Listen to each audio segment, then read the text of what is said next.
the chase and the hunt, and I set the pace when I'm running. I always take what I want and I always give it 100. Don't need a bank, no I'm funded. Play the game like it's nothing. I'm always thankful for something. Don't take for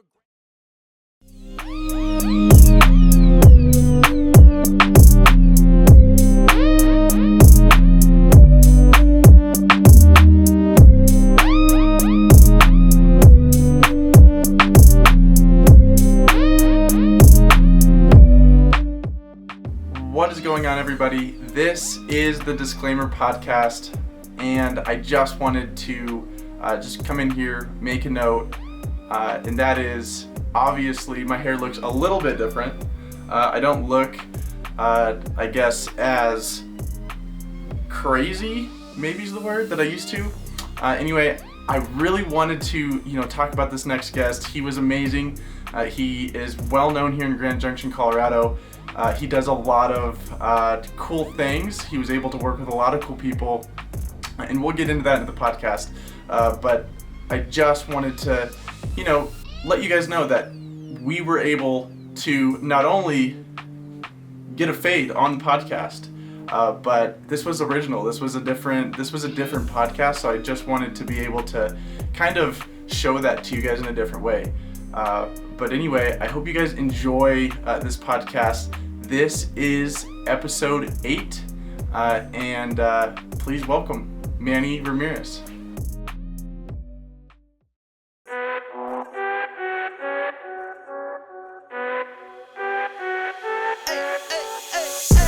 I think you only love me cause I'm poppin'. This a layup, this a rebound, then it's robbing. Tyson with the fade, not the hair, my hands rocking. When I link with ball point, you know it's not.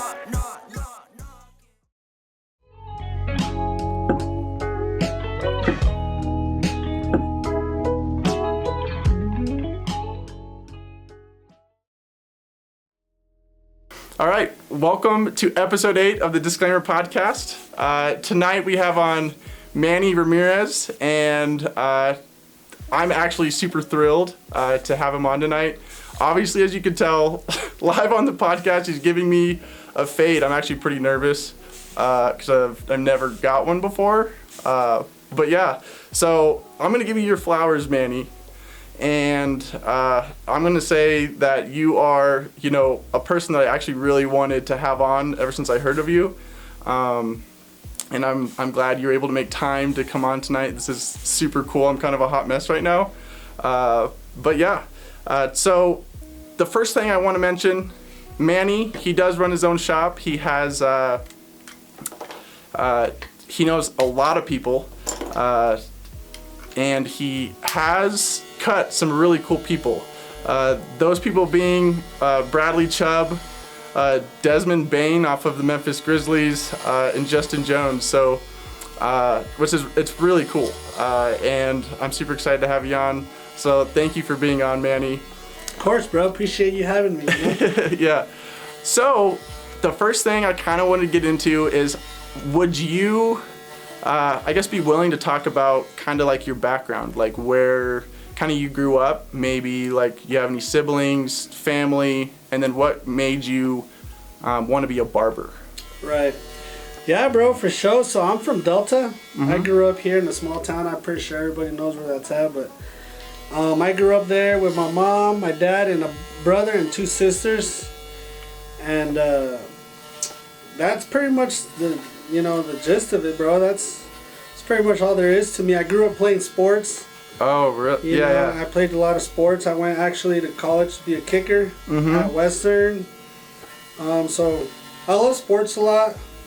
And yeah, I mean, I was a coal miner back in the day, actually. Really? So yeah, I used to work at the coal mines out in Paonia, and I got laid off there. That big layoff happened in like 2014. Yeah. And I just had to find something else to do, man. And I started barbering. So I mean, it's pretty crazy, bro, because like, going from a coal mine, I mean, around here, I mean, in the valley over there, like Delta, Cedar Edge. Yeah. Like, you don't really make money over there unless you're a coal miner. So thinking like, okay, well, I'm gonna be a barber was definitely like, a lot of people were like, no, don't do it, bro. Like, yeah.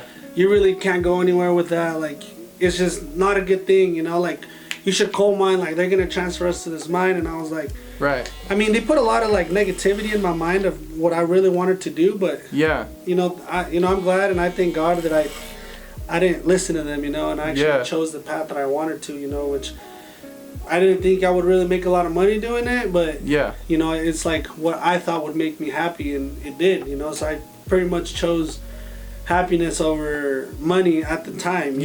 So, no, that's awesome. Like, if you really think about it, I feel like that's how a lot of people kind of start their journey, per se.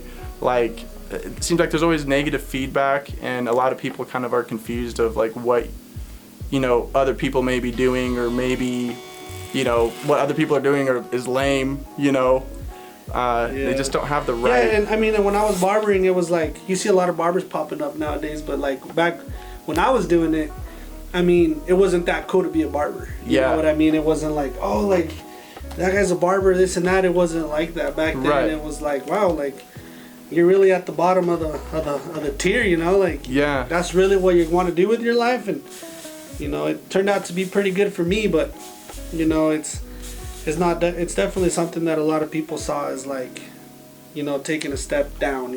Right. But I made them respect me. Oh no, 100%. No, like I respect that, like that mentality. I think it's just like that hustler's mentality. Like I always admire people that have that like kind of urge to go out and do something that they know that they can do, but maybe they're too scared to do it. Right. You know what I'm saying? So that's awesome. I guess the next question that I did want to ask you is like, what was kind of like your inspiration, I guess, to become a barber? Was there like a turning point in your life ever? Like, did you know somebody that did it? Yeah, so shout out to Lucas. I mean, he was pretty much the OG here in Junction. Mm-hmm. If you heard the name in barbering, it was Lucas, and he's a man, bro. And to be honest, I went to barber school like with the dream, but it was never about like cutting up certain athletes or singers or whatever. It was never like that. It was always like, I want to have my little shop. I eventually want to coach a soccer team and just take it easy, get off by 5. Yeah. I just wanted to have that kind of lifestyle, you know what I mean? And, I think through there's this guy that I met in barber school. His name's David. Mm-hmm. He's still one of my boys. He still cuts hair around here. He kind of introduced me to the Instagram world of barbers, and I didn't really know that about it. Yeah. And he introduced me to this one guy, well, on social media, not in person, but he was like, hey, check this barber out. Yeah. And I just got so inspired by looking at this guy's page, bro, because that guy was cutting up, like Mike Tyson, Nate Diaz, and all kinds of people, in the UFC, NFL. And I was like, dang, bro, like it just opened up my mind to like a whole other world out there that I didn't know. Yeah. I thought myself just as a local barber, and and back then I didn't think, I wouldn't think I would accomplish what I did. Right. But back then I definitely saw like wow, there is a possibility. Yeah. You know what I mean? It probably won't happen to me, but it's there. It's there. And I think that's what really inspired me, was just seeing other people do it in bigger cities, that I was like, well, you know what, if they could do it out there, do it. I know I'm from Delta, but I'm pretty sure I could do something, what I mean? Yeah. Oh no, that's awesome. I'm kind of like the same way. Like, I see people on, YouTube, and I don't know, sometimes I almost feel like I'm just like trying to follow the wave or something, because I know like podcasts are kind of big right now. Mm-hmm. But at the same time, once I got into it and started doing it, I was like, this is actually super fun. Like, I know that I can at least make some kind of noise.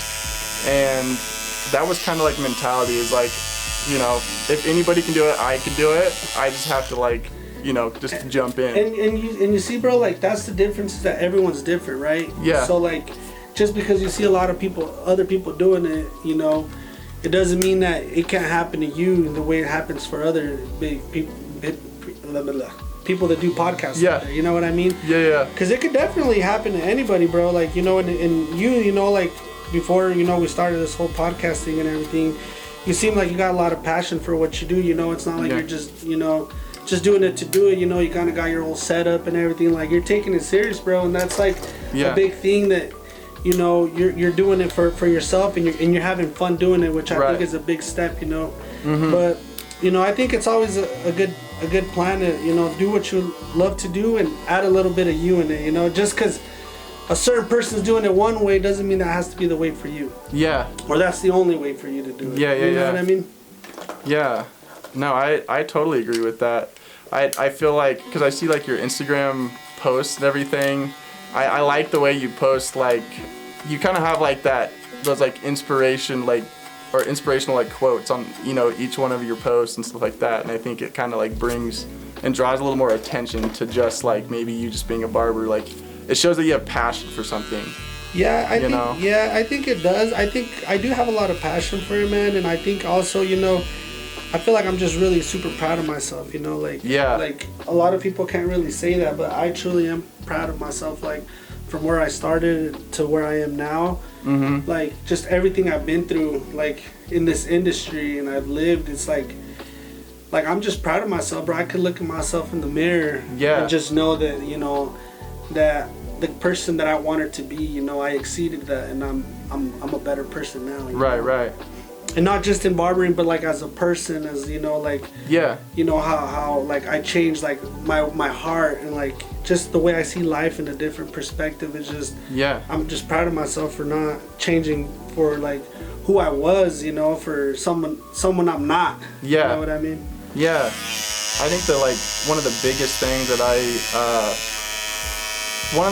it was a quote that I heard, and it kind of like changed my thought process on just life in general, is like, you just don't stop until you're truly fucking proud of yourself. Right. And I think like every day, like you work on getting to that point where you're more proud of yourself than the next day, and you kind of keep going, and you kind of just keep going. Like you wake up in the morning and you're happy to do something, and that's kind of like the definition of living the dream, because it's really just like the process, Right. It's not so much like the end goal and everything. So I don't think I've asked you, how old are you? How old do you think? Oh God, don't put me on the spot. No, come on, bro. You got to. It's okay. You can throw a number out there. No, I think you're fairly young. I almost want to say 30. 30. Is that close? 2. Wow, so I was close. That could have turned out really bad. That could have turned out really bad. Yeah, I'm 21, bro. No. That's cool. No, so like when you started as a barber, what age were you? I started late, bro. I was 20. I think my neck tattoo says 2015, so 8 years ago. What's 32 minus 8? Like 23, 24? Yeah, 24. You'd be 24. Yeah, I was 24. Yeah. Interesting. So I was pretty old, bro, because if you see most barbers that get a start, they're young. Yeah. They're young, and they're definitely a lot younger than me, They're in their 18, 17, 16, already cutting hair in high school and stuff. And, I started already, old. I had already tried, being a coal miner. I went to college to be a kick. I did all these things before I truly committed to. Well, and I think that's what helped me, bro, because, like, I looked in the mirror one day and I was like, because, my mom and people were asking me, like, is this really what you want to do, Yeah. And I just thought, bro, like, dude, this is it. Like, if you're going to do this, you got to do this for real, because I'm getting older, I can't do this now and then, in 4 years, I can't be like, oh, actually, I want to be a lineman, or I want to be an electrician or this, or like, bro, I got to choose now, and I got to choose something that I'm happy about. And, that's crazy. I chose the right thing. I look back and I'm like, thank God I made that choice, because a lot of the times, I know you've probably done it, you look back at choices you made and you're like, why did I do that? Yeah. So I'm glad I look back at that choice and be like, dude, I'm glad I chose this career, Yeah.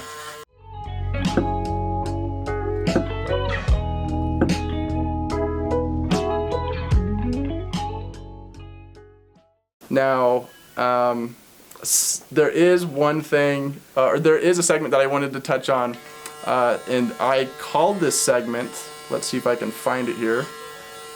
I'm like sitting here trying to sift through what I have. So I call it the quick take segment, and what I'm going to do is I'm going to give you kind of a one versus the other thing, and you got to choose one. And I don't know. If you want to give me a reason why, you can give me a reason why type of thing. You know what I'm saying? Like, give me an example. So, the first one being Drake or J. Cole. And why? Do you listen to hip hop, rap? Yeah, I do. Not a whole lot, but I do. Those two I do know. Yes. So, when you, I guess everyday stuff when it comes to just like who do you think is maybe better or lyrically better or maybe just the vibe that they put off? Who do you think you got if you had to draft one? If I had to, bro, J. Cole. J. Cole, yeah. I think, I think he's the man, bro. He kills it.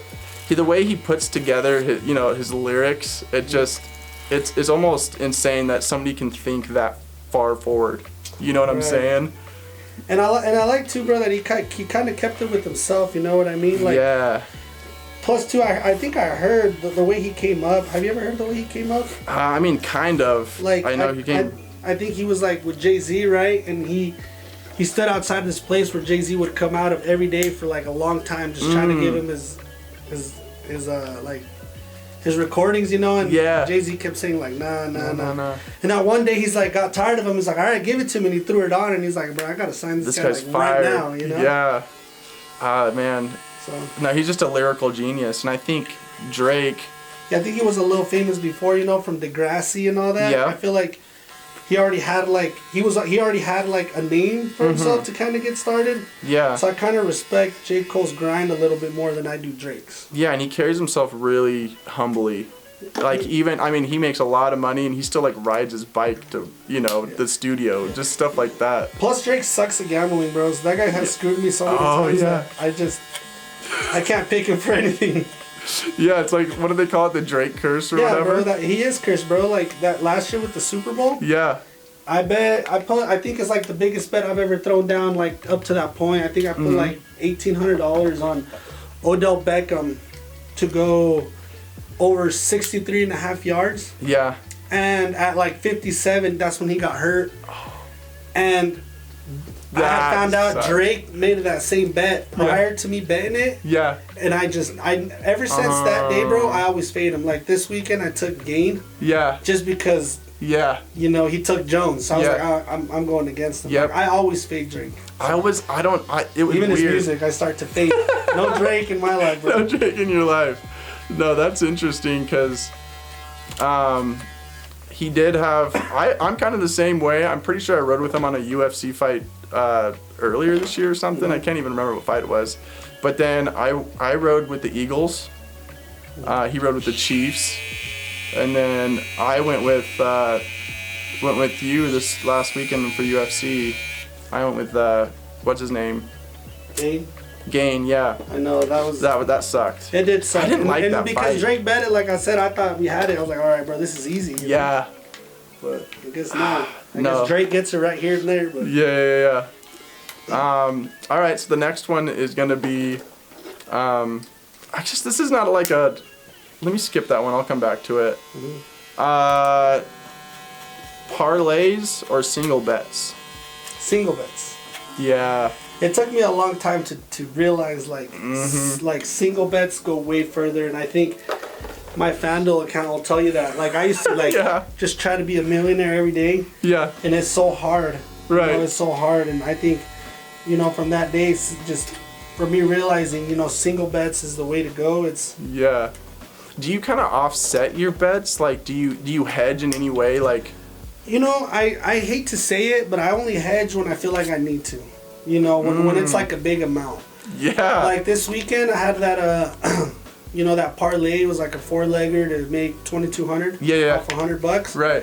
I only hedged enough to make my 100 back. Right. Okay. So I didn't. So that it was pretty much a free parlay. Yeah. Other people might have said, "Oh, well, you should have thrown 1,000." Yeah. And then you would have still profited 1,000. But I'm like, no, either I'm gonna make my 100 back. Right. Or I'm gonna make 2,200, but I'm not gonna over hedge, But that was me personally. I know if it was like a $50,000 payout, then I would have hedged at least 20 grand. Right. You know what I mean? But because it wasn't that high, it was $2,000. I was like, all right, you know what? I could live with just writing it out. But yeah, see, I need to probably start doing that more often. I'm just like, it is or it isn't. Right. I'm all in or I'm all out.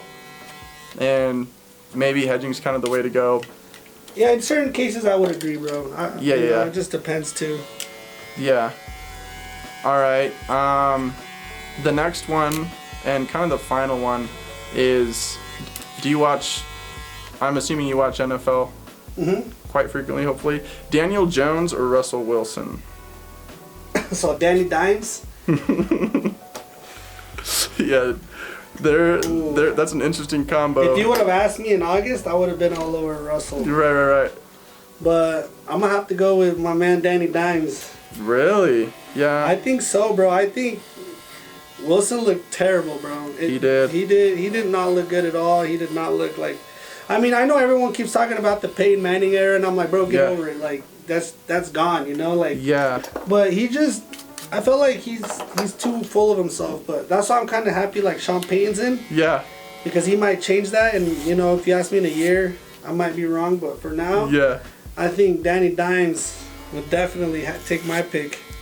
Yeah, it was interesting. I actually saw something today where like this last season, Daniel Jones only had like 15 completions or something, and not completions, it was touchdown completions, throwing, and then Russell Wilson had like 16.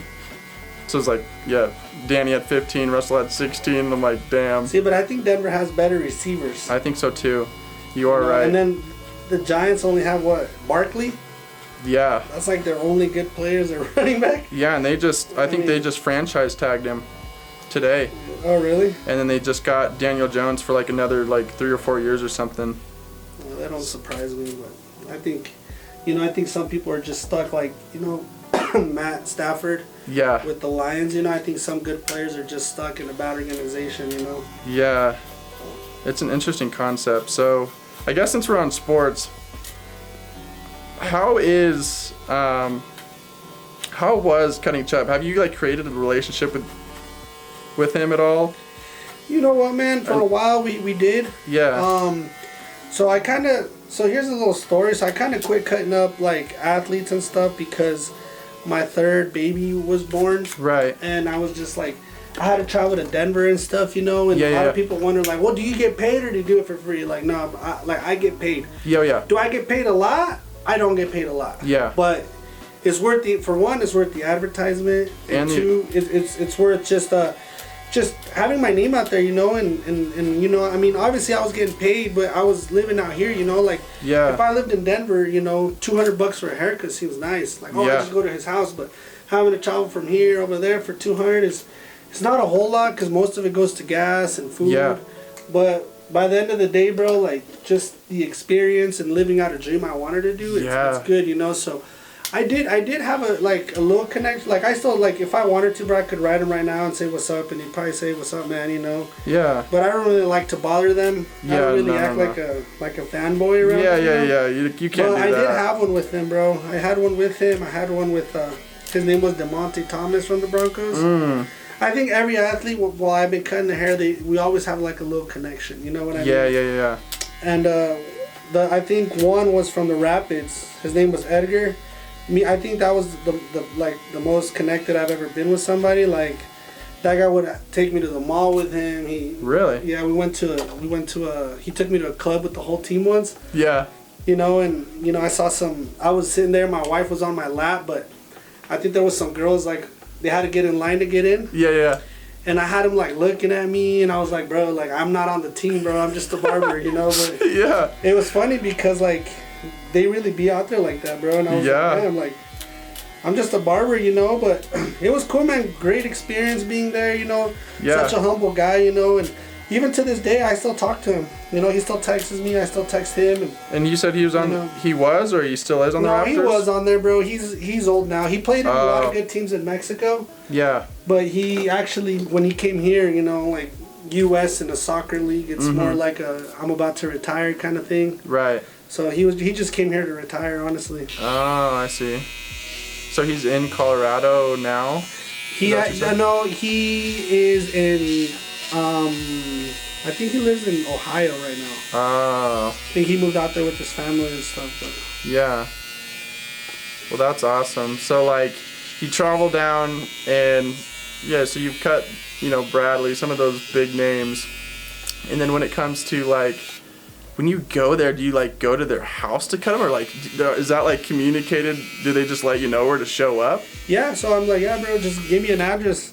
Oh yeah, and I show up, and most of the time they're not just gonna let a random dude in there, Yeah. It kind of has to be like word of mouth. So I was cutting up one guy from the Broncos, and Chubb actually liked his haircut and said, hey, whoever your barber is, tell him to hit me up. So my boy said, hey, my boy wants you to hit him up. And I was like, yeah, for sure. I didn't think it was him. And then when he sent me his Instagram, I was like, damn, bro. Like, literally, Chubb requested me. Like, yeah. That's when I felt like, that's when I like was like, damn, bro. Like, it kind of hit me. Like, dude, this is like real, Yeah, it's real life. That's awesome. There's just some of those people that you're just like, you wish you could meet, and then to like actually live it out in real life, and to actually like work with them, cut their hair. That's awesome. Yeah, and they're cool back, like you look at them like that, bro, but they're good people, like actually when I'm there, I don't talk to them about football, like, oh, how many yards are you gonna have? Like, I don't want to crowd them, for like everybody else does. So I talk about me a lot, like gambling and horse races and cockfights and like a lot of shit Mexicans do, so I was on that. And, I talk to them about that stuff, so whenever they see me next time, they're like, hey, bro, how was the horse race? Did you win? Like, they like awesome. Remember what you were doing, so it's like they like you, you know what I mean? You're not just like a barber, you're their barber, Yeah. No, 100%. That's really cool. So, like, did you ever get, like, just super nervous, I guess, during, like, your first cut, that maybe it was a really well-known person, or maybe it wasn't even a well-known person, but, like, you just kind of respected them that much? So I think I achieved my dreams too fast, because the second person I've ever cut up was actually I actually named my kid after him. He was a soccer player, played for Chelsea, soccer team in England, and his name was Diego. Well, it still is Diego Costa. Yeah. So that's why I named my son Diego. Actually, was after him. But that the second haircut I ever did. That was my ultimate goal when I was like, dude, I'm gonna cut him and the Chelsea team. I thought it would come like now, because it's like it was such a big deal to me. Yeah. But it was actually one of the first things I did. Right. So when I went to go cut him, I went to California to it was a Beverly Hills hotel. Yeah. And I was sitting there, and this guy gives me a list like of all the players that need cut, and he's on it. Wow. And I'm like, dang, like, should I hit his first? Because like I want to make sure I cut him. Yeah. Like I don't want to like him to go to practice or something, Well, I'm sitting there looking at this list, and the elevator's closing, and someone sticks their hand in so it could open up. Yeah. And like he walks in, and he like, that's like destiny. Like, he's like, how's it going? And I'm like, good. He's like, cool. And he's just standing right next to me, and I just start sizing him up. I'm like, you look bigger on TV, like. But it was like such a cool experience, bro, because like I was waiting to just see him in his room, and he just walked in, and I was like, wow, this is like. I told him, I was like, hey, you're on here, you want a haircut? He's like, oh yeah. And I was like, I'm gonna go to this guy's first, and I kind of made it seem like, like I didn't want to be like, I was already out of breath, because I was like, bro, like your heart's racing. My boy's right here, like I have 6 of his jerseys. Wow. So I think I kind of like achieved my dream too fast. I wish I would have like worked for it a little more, but it happened like within the second year I was cutting hair. I was like, dude, I mean, I'm so glad it happened. Yeah. But I just wish at the time I would have had more experience to how the person I am now, because it would have been much better experience for me and them, because I think I was just so like starstruck, bro. Like it's my favorite soccer team.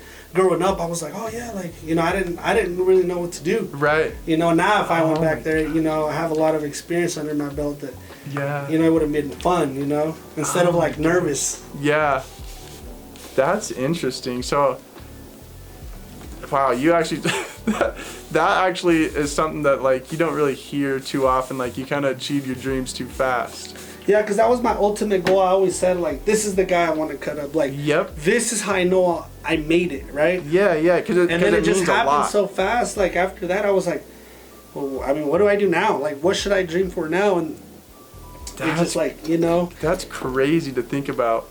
I mean, that's how it happened for me. Someone might like be listening and be like, well, that's kind of a stupid dream. Like, that's just the soccer player. But to me, growing up. It was a big deal. It was a big deal to me, Yeah. So the other thing I wanted to bring up, because we're talking about, you know, being nervous, I guess, you know, in those moments or whatever, is like, have you ever messed up a haircut? Like on an athlete or? Oh, I guess just ever. And like, if you did was there like a way that you had to like make up for it, or like did you just feel like shit?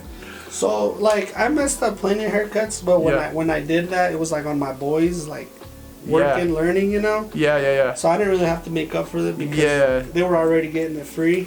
Yeah. You know, but at a barbershop, I don't think I've messed anyone up that bad to where they were like, oh, I want my money back or anything like that. You know what I mean? I don't think I've ever been like that, but I've definitely, you know, I've seen a lot of kids cry because they don't like the haircut, but you know, mom was like, you have to go short, you know. But stuff like that, man. Interesting. Yeah, I've always just like, I was like, I want to ask him that question just because it's like. I know it's. I mean, I've cut someone not too long ago, like while I was doing the razor. Yeah. I sliced him a little bit, and it was like kind of. I mean, it wasn't deep, but it was a long cut, and it opened up pretty good. Yeah. I mean. Oh, that'd have been scary. Yeah, huh? I got a little scared, but he said it's all right. Yeah. I'm good, bro. I was sitting there trying to block it with my thumb, like, oh, dude, you're bleeding. That is kind of crazy. But that was like once in a, you know. Yeah. No, like, that's just like one of those things where, I don't know, I tend to get like, that's just like a human nature thing. Like, everybody gets nervous, I think, and it's just like, you have to find a way to push that to the side, like, when it really matters the most, because it's like, if you're cutting like Bradley Chubb, like, you're like, I can't mess this up, you know? You got to just act as if it's just another cut. And, you know, and it is, that I think that's what happened, bro, is like, when I was talking about it earlier, I was seeing it like more like, ooh, this has to be perfect. Yeah. You know, but, you know, now, you know, people ask me like, oh, so when you're with them, do you take your time? I'm like, no. Yeah. Like, no? Yeah. Like, I take the same amount of time I do at the shop than I do with those guys, because, like, I truly believe that I give everybody the best haircut I can, right? Yeah. If you sit in my chair, it's not just because you're not famous or you're not on the Broncos team that I'm not going to try, no, bro. Because if anything, I should try to do better on people who repeatedly come to me instead of, like, once in a while just because they're in town. Right. You know what I mean? So I should take care of people here because it's like an every 2 week or once a month. And they have cousins and people they, you know, they give to me. So I think it's just better business if I was to do that. But I don't. Yeah, you just have to. It's just like it's like another cut. It's another day, and you have to. Right. It's just at the end of the day, it is work, and you're doing what you're, you know, getting paid for. Right. And everybody's making a living, and most of the time, anybody you're cutting, doesn't matter who it is, like, they got shit to do, you know, that day too. So they're kind of like just trying to enjoy the cut probably, and then just kind of go on with their day too. So you have to kind of put yourself in their shoes every once in a while. So I did want to talk about, I guess, like, we were talking about social media kind of earlier. Does it seem like now that you've kind of built up kind of like a cool clientele, do you have to use social media as much anymore? No, I think it depends on your goals too, you know, because I know barbers out there, bro, that, like, you know, they want to be well known on social media, and it's not just about gaining a clientele, but they want to have a following. And I respect that, you know, just because that's not what I like to do. Doesn't mean that I have to knock on what they got to do, you know. And I respect that, bro. Like, if they want to have a following, you know, and make funny videos and all that, like, that's cool. But that's just not my thing, you know. So I don't feel like you need it if it's not really your goal. I still do it because people still see haircuts that, oh, dude, I saw you posted that. Can I get something like that? So it's still good to post, but I'm not like about it how I used to be. I used to post all the time. I used to just, like, you know, like random people's pictures and stuff so they could go to my page and follow me so they could, you know, potentially become a client. But I feel like I don't have to do that as much anymore. You know what I mean? No, 100%. That's kind of crazy. So I know you have a kind of a trip. Don't you have a trip lined up with Jorge here soon? Are you guys gonna go to Vegas or whatever? Yeah, we're going. Well, we were supposed to go this weekend, and he kind of postponed it to, like, the next or the one after. Oh yeah. Yeah, we were gonna go to Vegas. So are you guys still gonna go to Denver Are you gonna go to Denver with them, or was that even a thing? Or was that No, that was a thing, bro. But he's just so indecisive on what he wants to do. Sorry, Jorge, we're not throwing shade, man. Nah, I am. He needs to make up his mind. Oh, that's awesome. So when you go to, when we were talking about, that was kind of our theme last week when I had them on, Jorge and Noah on. We were talking about Vegas and stuff. Do you think like what's your favorite table to be on? You like the craps table, roulette, or blackjack? What is your thing there? So me and my wife, we love craps table now. Yeah. But we used to love going to this table called Casino War because we thought we found a way to beat Vegas. Oh. And we did for the first couple times, bro, and then we just started getting beat and beat and beat. Oh. But it's a table, pretty much the dealer. It's like a blackjack table, you know. There's 5 seats and whatever. Yeah. And all you have to do is beat the card the dealer has. So if the dealer's showing a 7 and you get a 6 or 5, 4, 3, 2, you lose. If it's anything over a 7 or whatever, you win. But if the dealer's showing an ace, you pretty much lost. The only way you can win is if you tie. Yeah. And then you guys both pull another card, and then you have to beat them the second time. But there's really no. So the way we thought we would beat Vegas was, we'd get a card. You know, let's just say the minimum was $15. Yeah. You know, we'd lose. We'd put 30. Oh, okay. You lose. You put 60. You just double. You Every lose time. 120, and then eventually you make all your money back. Yeah. You know, one time I think I walked out of there with like $2,300. Damn. My wife made another $2,000, so we're like, dude, we gotta come back. Yeah, and we did. It out. And then we went back, and I think we still made a little bit of money. Yeah. And then I don't know what they did, bro, but like that third or fourth time, like we went over there thinking we were gonna make all this money, and they cleaned me out. Oh my And, gosh. you know, my wife gambles with my money, so she didn't really care. Yeah. She was like, oh, we should play some more. I was like, no. This is enough. I don't know about that. Hold on. That's Check hilarious. this out, bro. I want to see that. Oh, I love that. That's awesome. You look that like is you badass. look like a young Leonardo DiCaprio. that is super badass.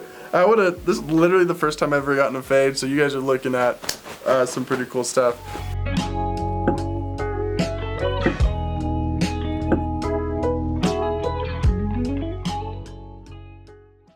So we're back to the regular podcast now. After the cut, that was awesome. So thanks for cutting me again. When it comes to being a barber, do you think it's like getting to the point where it's like really competitive? Like, do you ever feel like a sense of, I don't know, maybe you have like a comfortable like clientele now, but like when you were on the come up, did you feel like you're like, wow, like they didn't do a very good job, like they don't do very good cuts, like I can definitely do better? Like, did you have like that competitive spirit by any means? I think at first, yeah. Now I don't. Now I see like young barbers coming up, and I feel like I want to help them a little more, you know? Yeah. And I think, you know, there's a lot of quotes that that have helped me be that person, which one of them is the movie Creed, where, you know, Adonis asks, I think, Rocky, like, how'd you beat him? And he says, you know, time beat him. You know, time beats everybody. Yeah. And I think regardless, like, how much, like, you know, I mean, as cocky as it sounds or whatever, you know, I think, you know, I'm a well-known barber in this area. Yeah.